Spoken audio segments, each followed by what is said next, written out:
that the fact that you can afford something as a Christian does not mean you should get it. The second part of that gospel, he says, when you throw a party or a banquet, don't invite your friends. Don't invite your rich neighbors.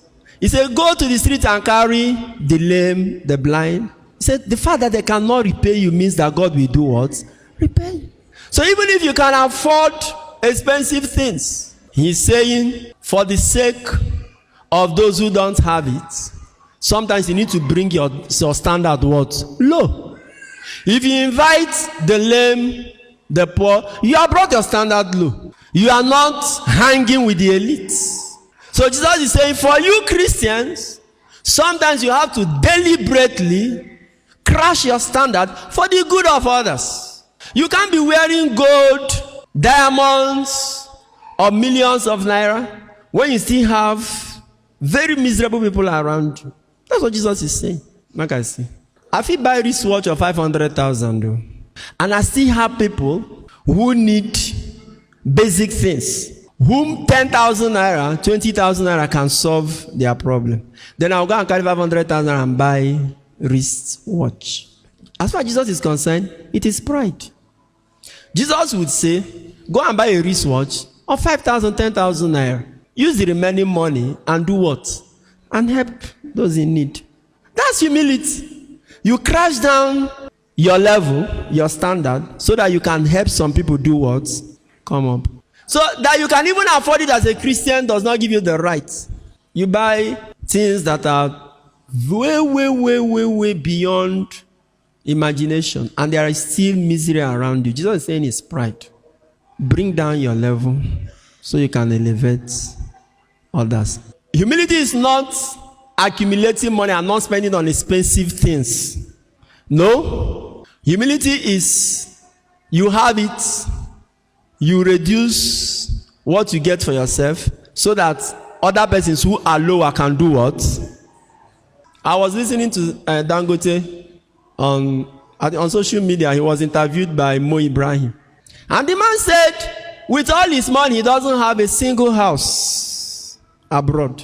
I think he mentioned London specifically. And then the man said, but the people who are working for him, a number of them have houses in London. But the richest man in Africa, who is the Oga Patapata, does not have a house. But people who are below him, they have houses. Is that not lesson in humility? And he does more charity than them. What are you keeping a house in London for? Jesus is saying, listen, you can afford a house in London, fine. And you know when you have houses abroad, you pay tax, Abi. And some of you, those houses are just holiday houses. You only go there, and you go there, you spend maybe 1 or 2, 3 weeks, and you're back. Jesus is saying, you can't as a Christian, if I get on the last day, I'm using his word though. He's saying you can't as a Christian keep such a house or any other thing like that over there when around your vicinity. Some of you are coming from places where only your own house is the modern house there. Other people around you, your co-villagers, whenever it is raining, an old woman or a widow has to go by the side of the wall because all her roof is leaking. But you have a house in London, an extra house in London and in Dubai. And all you do is just whenever you travel there for holiday, you will relax. See, you may go to heaven, no, but you will stay in thatched roof. There will be a reversal. See, some Christians may not necessarily go to hell. They will go to heaven, but in heaven, God will reverse everything. Jesus said the last shall be the first. So humility is a deliberate crashing of one standard, not for the name of himself, but so that another person. So you can buy a cloth of 5 million naira for yourself, but there are very naked people out there. You decide to bring it down to 1 million and then use the other 4 million. You see, the virtues are interconnected. If you get one right, you are likely going to get the other. As I'm talking about humility now, I see that it has its interconnectedness with even greed that we talked about. A humble person cannot be greedy.